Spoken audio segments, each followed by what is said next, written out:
Welcome to the Love Your Story podcast. You are tuning in today for the story of Tabitha Trent Kavanaugh, a young married woman with a 2-year-old daughter who was diagnosed with stage 3 colon cancer in January of 2017. Let me share a couple reasons I'm doing this interview. The first, there's probably not a soul out there that hasn't either had cancer or known someone who has. It's an epidemic in our modern world. My grandmother died of cancer, my mother fought breast cancer, and my son has leukemia. I have another friend who's fought phenomenally hard for years, and she doesn't have much time left. I'm sure that you have a similar list. Second, Tabitha from the beginning has been very open about her journey. She aligned herself with the Colorectal Cancer Alliance, and she volunteered in their buddy program, always coming to this space of helping and sharing her story. She's been open from the beginning of this journey so that she could help others with questions or fears about the process of battling cancer. And she's been proactive about sharing her story of grit. So she's going to do that with us today. And the third reason is because her advocacy and choice to shift her mindset from one of fear and denial to positivity and supporting others who were going through this as she was, gives us a story of one woman's choice to create something powerful from something that could be horrible and scary. So stay tuned for her interview, her story, and listen in on this amazing and inspirational attitude and journey that she's had.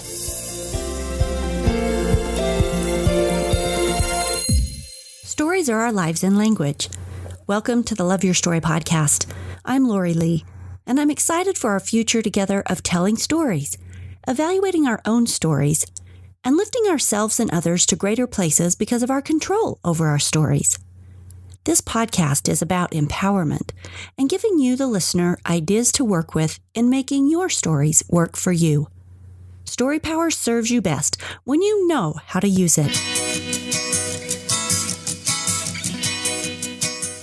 Tabitha, welcome to the Love Your Story podcast. Lori, hi. Oh my gosh. Thank you so much for having me today. I couldn't be more thrilled to be here to share my story and hopefully inspire some people along the way. I would like to start out with who you were before this diagnosis in 2017. Just give us a quick clip of who was Tabitha? Where was your mindset? As the hero on this journey, who were you before this giant dragon appeared? I like to call Tabitha before cancer, Tabitha BC. That's cute. It's funny looking back, I almost can't remember who I was before my diagnosis. And not that I let my cancer journey define me, but it was such a pivotal point in my life that I feel like I tried to block out who I was before. So it's funny you should ask that question. I really think that Tabitha BC before cancer was a person that would let negativity creep into her life more often. And I think people struggle with, at the end of their day, someone says, "How's your day?" And you might point out the negative things instead of the positive. And so, the Tabitha after cancer, I feel like is a person who really lets challenges excite her. I look forward to those types of moments in my life because I know that even though they might not look perfect on the outside, there are things that are going to shape me, things that are going to teach me lessons, and ultimately be a blessing. I found that my cancer journey was a huge blessing in that way. I love that for someone so young that you have this type of insight, because to be able to see and know that the challenges that come to us can actually be gifts that hold great learning and great insight for us is such a space of wisdom. I'm so impressed that you know that you get that. So you were young, married. Your daughter then was 2 years old. I think she might be older now, but you had just been married for a couple of years. So yeah, I was 31 when I was diagnosed, the tail end of 31. My daughter was almost 2. I had been married actually for about 4 months. My husband and I had been together as a couple for about 4 years, 4.5 years prior. But we had only been married since the August before. So I had been struggling with some health issues before then that were going on diagnosed. I spent about a year visiting my doctor multiple times with no answers or answers that didn't make sense. So clear blood scans, things that just didn't point to any one direction. And after about a year of searching, 1 week before my wedding, I ended up in the ER for, some of the symptoms I was having. And it was scary. And a few days before my wedding, I was having a colonoscopy. So it was very eye-opening. And I didn't even know what my wedding day would then look like, if I would even be healthy enough to enjoy it at all. Luckily, I was. We had a beautiful day, and I put all of that out of my mind for that day and just lived in the moment. What was your mindset like? And your husband's mindset when you're dealing with this type of diagnosis and you're starting out in a space that's usually so hopeful of this bright, cheery future. And did you have a cancer diagnosis before your wedding? I did not. So it took about 4 months until I was diagnosed. I went in for a procedure because, oddly enough, my colonoscopy came back benign. They told me I didn't have cancer. So, we felt at peace, and we were just wanting to move forward in a proactive and preventative way. So we scheduled a surgery, a procedure that was to happen in 2 parts. And when I went in for the first part of that surgery, which was supposed to last about 50 minutes, 5 hours later, I woke up to having had an entire colon resection, and, the doctor feeling like there was something suspicious. And then 2 weeks later, he called me, and it was stage 3 colon cancer diagnosis. How did you feel? Well, I'll never forget where I was. 2 weeks out of surgery, a major surgery, I was still recovering. My sister-in-law had taken my daughter and I to the pediatrician for my daughter. And I was sitting in the waiting room, just like, I was anxious because I knew the call would be coming any day, and I just didn't know when. And I was sitting there, I got the call, I excused myself and walked out. And I remember my surgeon telling me that it was cancer. And I remember him not telling me right up front that it was stage 3. And I said, okay, well, what stage is it? And he said stage 3. And I remember nervously laughing and just saying like, oh, well, that sounds bad. Like, that's bad, isn't it? And he just, continued to explain a little bit about what the next steps were. And for me, the next steps were chemo. So it was a whirlwind. And I just remember hanging up with him. And I think I walked back inside to see my sister-in-law, and I tried to keep it together because I was in the waiting room of my daughter's doctor. And I started to breathe a little heavy. I started to almost hyperventilate, just not knowing. It was a very scary waiting period. And then I proceeded to start making some phone calls because it just felt natural to do that. I didn't want to wait to see my husband. And oddly enough, I called him while he was on top of fixing a roof. So probably not the best place to tell your husband that you have cancer, but hey. Was there fear? Did you automatically just say, I'm going to tackle this and be as positive as possible? Or were you afraid? Were you angry? What was that emotional path like? I don't remember being angry. I was definitely afraid. And in that moment, I think it was all the thoughts swirling through your head. Like, will I see my daughter not graduate from high school, but will I see her graduate from kindergarten? And wanting to be there and fearing that might now change and that I might not be there. My daughter might grow up without a mother. I think that was one of my main fears in the beginning, but I immediately switched that to, I need to use this for good. Something good, no matter what the end result is, something good has to come out of this along the way. So I remember standing in my sister-in-law's kitchen, just telling her, I need to share my story. I don't want to do it for a selfish reason. I don't want to do it so people feel sorry for me. I don't want it because of any crazy attention that might come along with it. I want it because I feel like so many other people out there are either battling cancer or maybe they're a caregiver and they're watching a loved one battle this ugly disease. Maybe they don't know what to do or they don't know who to turn to. Maybe someone is having symptoms and they don't know that they should be getting a colonoscopy. So these were all things that were running through my brain. And I just decided, you know what? I'm going to share it. I'm going to share it, the good, the bad, the ugly, from top to bottom. And that's exactly what I did. So what was the good, the bad, and the ugly? What was that journey like? You started out on chemo immediately? I did. About 2 weeks after my diagnosis, I saw my oncologist for the first time.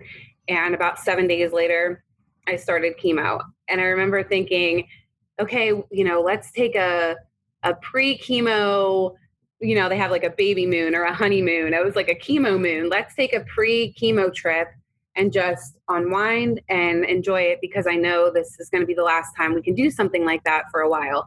Well, my oncologist said, okay, well, we'll see you next week. So I didn't have time to do that. I didn't have time to even really prepare myself. It was just sort of diving in head first. And I just remember thinking, I want this to be over with, because the hardest part was waiting.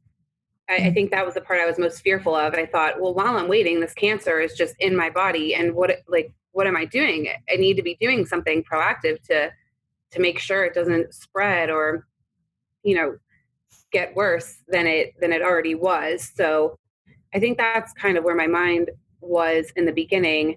And it started out, I guess, normal. I didn't really have any crazy expectations because I'd never been through chemo before. And I did not Google this ever. People in my family did. I chose to not do that because I didn't want to see what could happen. I just wanted to live my own journey and not have all those things in my mind. I knew I needed to block those out to create that positive space in my mind. So what was chemo like? At first, it was pretty bad. It got me right away, and it's not like that for everyone, but it did. It got me. My first chemo trip, I ended up at home. I got dehydrated. I got really sick, and I landed myself back in the hospital 2 days later. So it was not a first positive experience, but it sort of shaped the way for the rest of my journey. And I knew that there were just certain things I needed to do along the way, like drink enough water. That was something that I was so bad at because chemo changed the taste in my mouth. It made me have a swallowing glass feeling when I would drink anything remotely above room temperature. Even room temperature water was difficult. So some of those things, it just took getting used to, like anything else. But it's definitely something I don't wish on anyone. And I'm grateful that it was an option. I feel like it's one of the things that helped save my life, but it was a difficult thing to go through.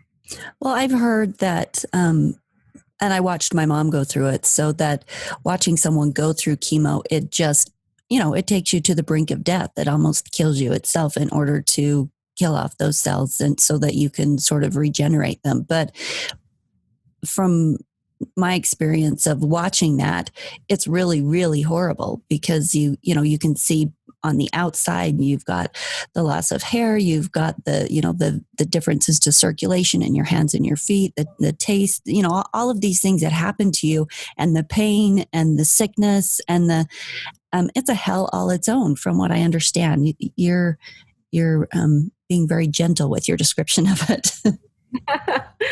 Well, I don't want to scare people too much, because if chemo is an option for you, everyone has to gauge whether that's right for them or not. But I don't want people to think that it's something they shouldn't go through then just because they're scared of doing it. Because again, I knew that I needed to make my decisions and be okay with those decisions without regret, regardless of the outcome. So I knew that I was throwing myself in 100%, going through chemo, and I knew that I had to do it, even if the outcome wasn't what I wanted or what my family may have wanted. I knew that I at least had to try. So you made this decision and you start moving forward with it. What were the main obstacles?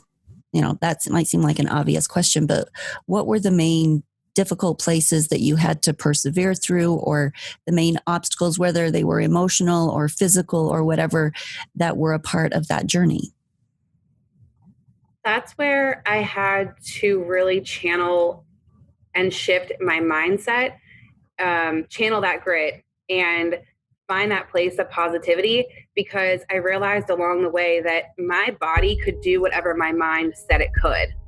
So if my mind told me that I could get up off the couch, even though my body physically didn't want to do that, and there were days where I spent 3 to 4 days in bed, 5 days in a row where I hadn't showered, which gross. I know people out there are probably like, ew, but imagine not even feeling like your body can move.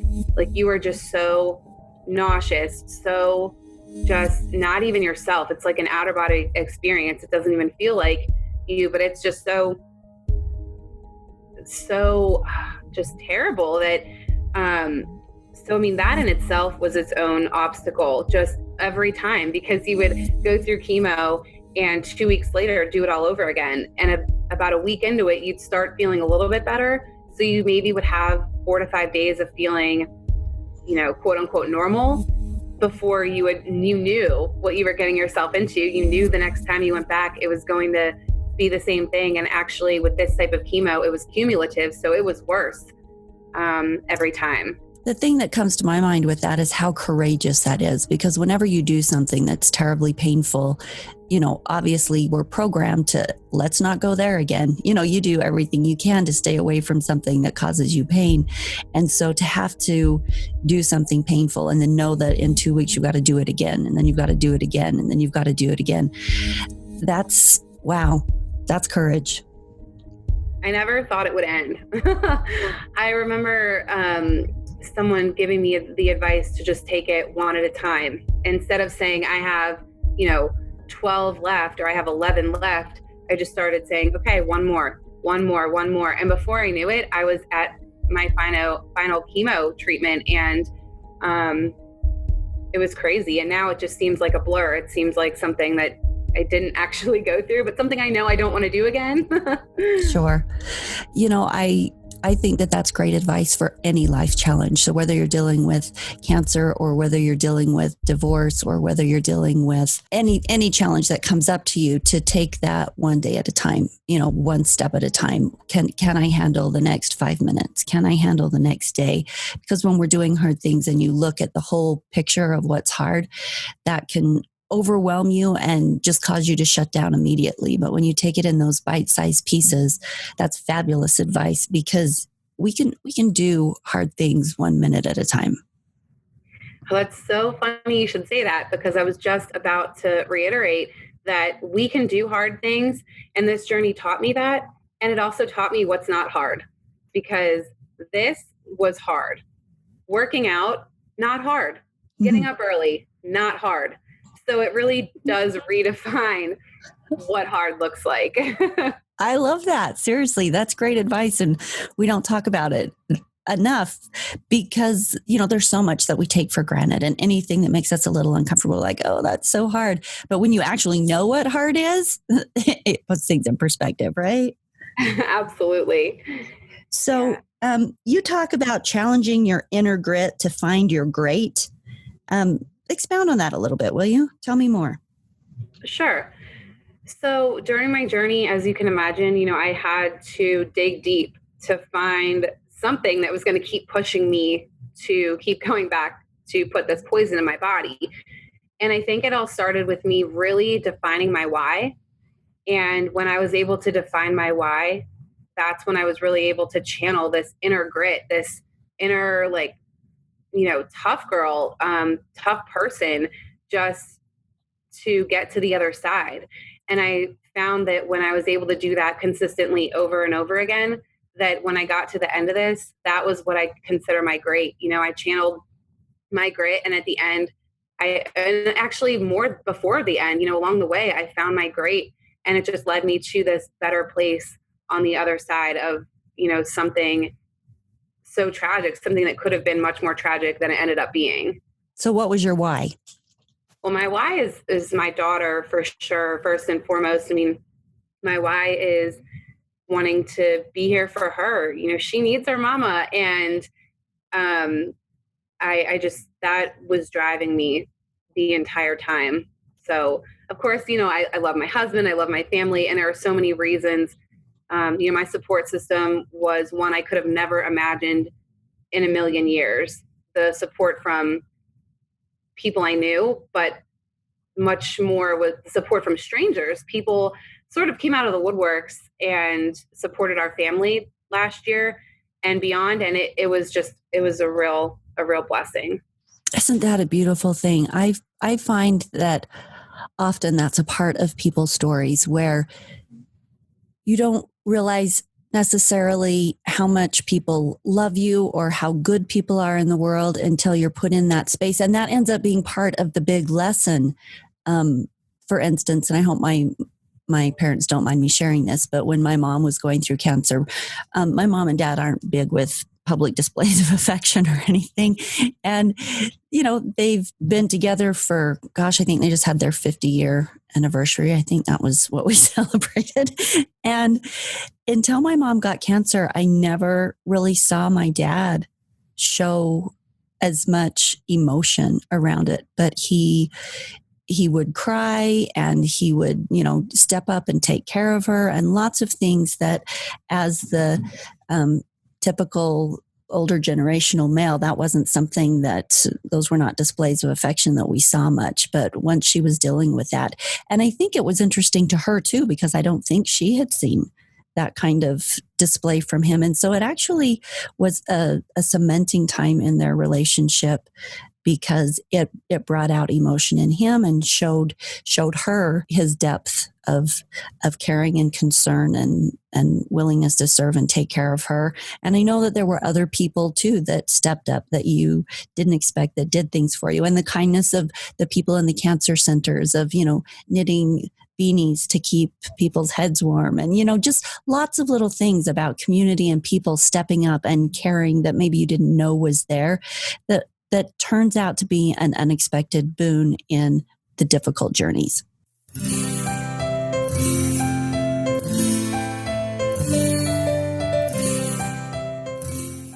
It's so true. And I'm so glad to hear that happened. And we often wonder, why do we wait until something like that happens? And we all do it. We all wait until someone passes before we're realizing, oh, we really should just make that phone call to someone to tell them that we love them and that we appreciate them. And so I feel like I was a spontaneous person before, but now I've really redefined that, and not in a risky way or anything like that, but just knowing that I need and I want to make the most of my minutes. And so now it's important that I'm intentional with that. And I think that's what it comes down to, is really being intentional with your moments, because you're able to see things more clearly, I think, and your perspective changes. And on the flip side, sometimes people will go the other way. They hear, oh, someone has cancer, and they don't know what to say, so they don't say anything at all. And I remember my neighbor coming up to me about a month in and saying, I'm so sorry, I haven't said anything to you yet. I didn't know what to say. And I just remember we both sort of started getting emotional. And I remember thinking, it's okay. It's okay. But that's been sort of something that I've explained to people along the way, is if you don't know what to say, that's okay. Tell them cancer sucks. I'm so sorry that you have to go through this, but please let me know what I can do. Sometimes it's as simple as that. You don't have to say anything, that will transform their entire situation in that moment. But a small comment like that, seemingly small to you, might actually transform their life in that moment. So on this podcast, at the end, I usually throw out a challenge, but the challenge I will throw out today right now, because it applies, is listeners, take a minute and think about who in your life that you love and care about and you haven't told them lately. Let's not put it off. Let's take today, as soon as you're done listening to this podcast, and pick up your phone and make a phone call and love bomb somebody. Let them know, even profusely, just really dump it on and say, let them know how much you love them or appreciate them, whatever your authentic feelings are. But the people, oftentimes we think the people that we love know that, because we're interacting with them, because we're doing things for them. But oftentimes, always, can you ever have somebody say too much, give you too much appreciation or let you know that they care about you? Those things lift and buoy and build relationships like nothing else. So don't put that off. Choose somebody. Just choose one person today to do that for.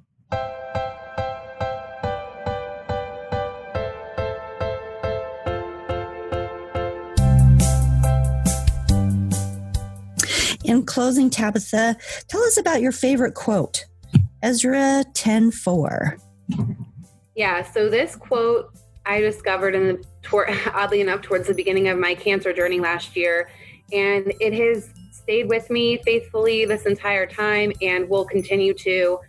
I continue to share it, and even for those people out there who might not be what you might call religious or whatever you might be, I think that this applies to everyone. Arise, for it is your task, and we are with you. Be strong and do it. And I just wanted to explain and break it down very quickly so people can really understand. It seems straightforward, but I find in that breaking it down, it's easier to kind of comprehend. So when it says arise, for it is your task, what it means is rise up. The time is now. This is up to you, and you are in control. And we are with you. But don't worry, you're not alone. Your journey requires community. Ask for help, and we will not leave you stranded. And the last part, be strong and do it. It's just be strong. It is what it says it is. Find your grit and go do the damn thing. So, do you have any pointers for people? How do you find that grit when you're in that hard place?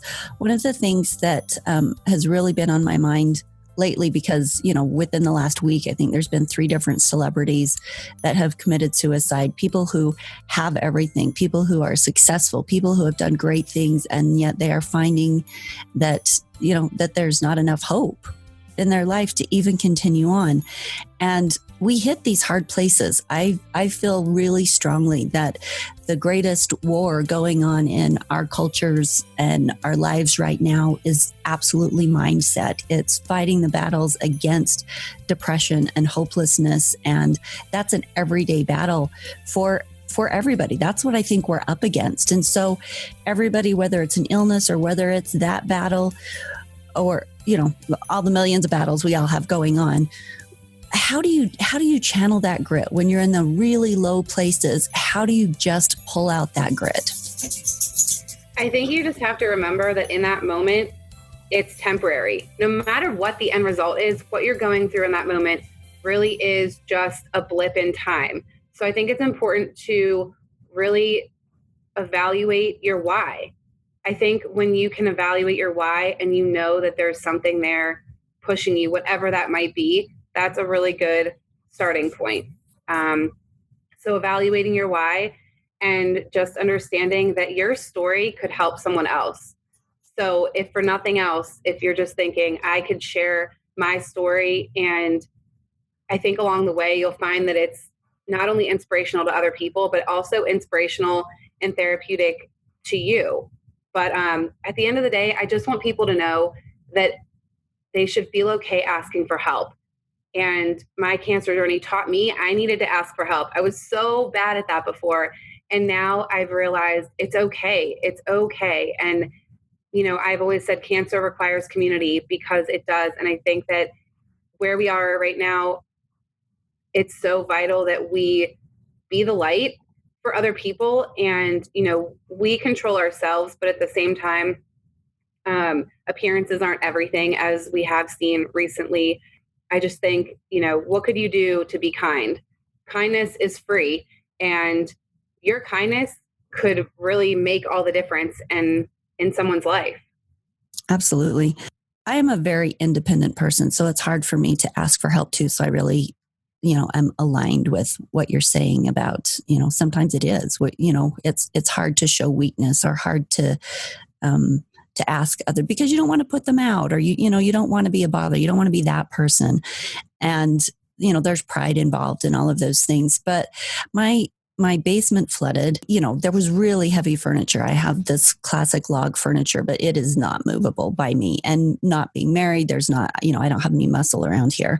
So I had to ask for help. I had to reach out and ask for people to take apart the furniture and then to actually move the furniture. And then I had to, get help with fans and ozonators and, everything. And then I had to hire people to restretch carpets and then I had to, get help with sprinklers and, things. Anyway, there was a lot of asking for help, and it wasn't comfortable. But in my church group, we had been talking about that a lot. How can we take care of each other, and how can you take care of other people, and how can they take care of you? And the thing that kept coming up was, let people know what you need. And there is that real sense of community in doing that. And I found that even though it was uncomfortable to ask, that I have actually solidified a lot of relationships in the last couple of weeks, and also gained respect for different people who were so willing to stand up and show up and take action and give of themselves,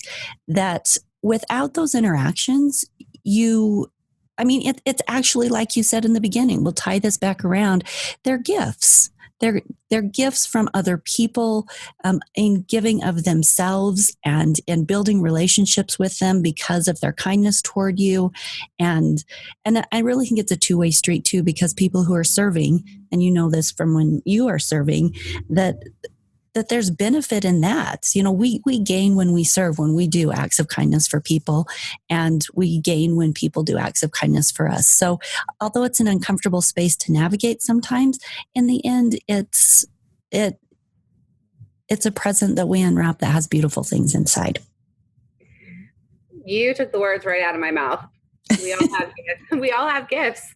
And I think that's another reason. If you're feeling down right now, think about where your passions are, where your creativity might be, what is inside of you that, you can give to others, because I think in giving, we are rewarded far beyond anything that, you might even be able to see right now.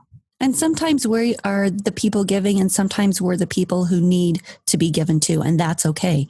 There's a time and season for both, and you have to be able to do both. You have to be able to give and also take. Yeah, I think it's important to remember that, like you said, some people are givers. My mother-in-law, prime example, she is a giver, and she's so wonderful at it. She just loves to help and give. And I think it's important to remember that fills her cup. So you might not want to ask somebody, but if that's what their gift is giving, then you're actually, you're filling their cup too. And you're getting help at the same time. So Tabitha, take us to how did things turn out with your with the cancer? Did you go into remission? Where are things now? So I'll start by saying I won't leave people in suspense. I am currently what they call no evidence of disease. Some people might call that being in remission. Woohoo! Yeah, woo! Yay! So I'm very, very grateful to say that, my last few scans have been clear, and I'll have another one in a few months from now. So congratulations. How long did it take for you to go through all of that and come out on the other side? So chemo started February 7th of 2017. And as of, October of last year was my first clear scan. And my second clear scan was just a few months ago. So I would say it's pretty much come full circle, and I'll just have follow-up appointments probably for the foreseeable future. But so yeah. About 8 or 9 months until you got to ring the chemo bell? Yeah, so I rang the chemo bell last July 11th of 2017 was my last day of chemotherapy. And it was a beautiful, glorious day. I remember being so nervous that day, walking in. It just felt different. It felt weird. I knew that people weren't going to be watching over me every 2 weeks anymore. But I was so blessed to have my family there, to have all of the doctors and nurses and the whole team, because it is a team of people that take care of you and you get to know them. And I remember standing there, and I gave a little thank you speech before I rang it, just to really thank my whole team for how kind they had been to my family and myself every single time we had to come in. And I rang it, and I rang it a little bit too hard. I broke it, but it was a light moment all around. So. It was all that grit you had mustered. You were stronger than you knew. It was a funny moment. I'll never forget that. Well, congratulations on a difficult fight, well fought. Thank you so much. Thank you for being with us, Tabitha. Thank you for sharing your story. Thank you for your good spirit and the light that you bring into the world. Thank you. It was truly an honor and a pleasure to be able to share my story and to learn a little bit more about you in the process. Thank you. Absolutely.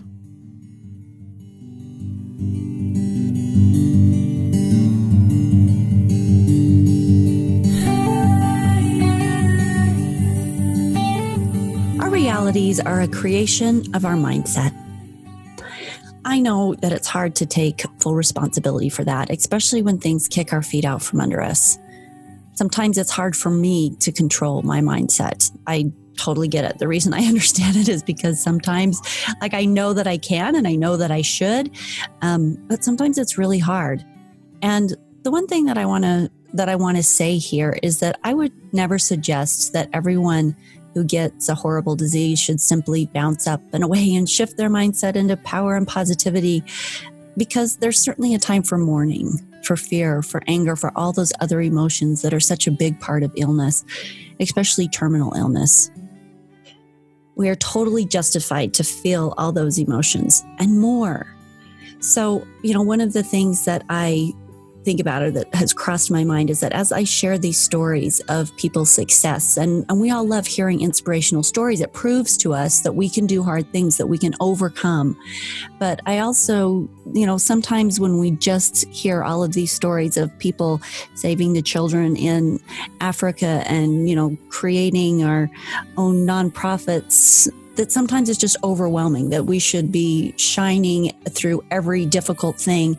And that's definitely not what I want to create here. We have a right for those spaces of difficulty. But stories like Tabitha's show us that the fear and the anger and the horror and the depression is not a place that we have to stay, that there's a choice to shift into brighter spaces. And that choice comes to us along the way, and we can either choose it or not. Choosing it means that you're choosing happiness, that you're choosing light, that you're choosing reframe, that you're choosing finding meaning from the difficult things. And that's the space where you will find the most joy and the most reconciliation and the most positive way of living forward. And that becomes really, really important to happiness. For those of you who want other options, the option of finding this power, of finding this positive, getting real with your grit, that's what these stories are about. And sometimes it takes us a space to shift into that. So thanks for joining us today for her story. As I sign off, I want to invite you to come to Facebook. We have a closed group now. It's called the Love Your Stories Podcast Groupies page. And, just submit, ask to join that group. We're going to be creating groups in that community who are doing the 21-day Life Connection Challenge. I've been pushing 21-day challenge, but I realized that it didn't explain enough of what it was about. So I've changed the name to the 21-day Life Connection Challenge, and people are wanting to do it in groups. So we're going to coordinate that through this community page. And then you guys can talk about your experiences together and what's going on, and also share some of your stories in that closed community. It'll be a little more private, but lots of sharing going on. And we'd love to have you there. I'd love to have everyone who is listening right now join that community. And if you want to join the next group that's doing the 21-day Life Connection Challenge together, just send me a message or type it on the page, and I'll be in touch with you when the next group is starting. Check it out for more information on loveyourstorypodcast.com. And I'll see you next week for another inspiring story or tool on making your life story fabulous.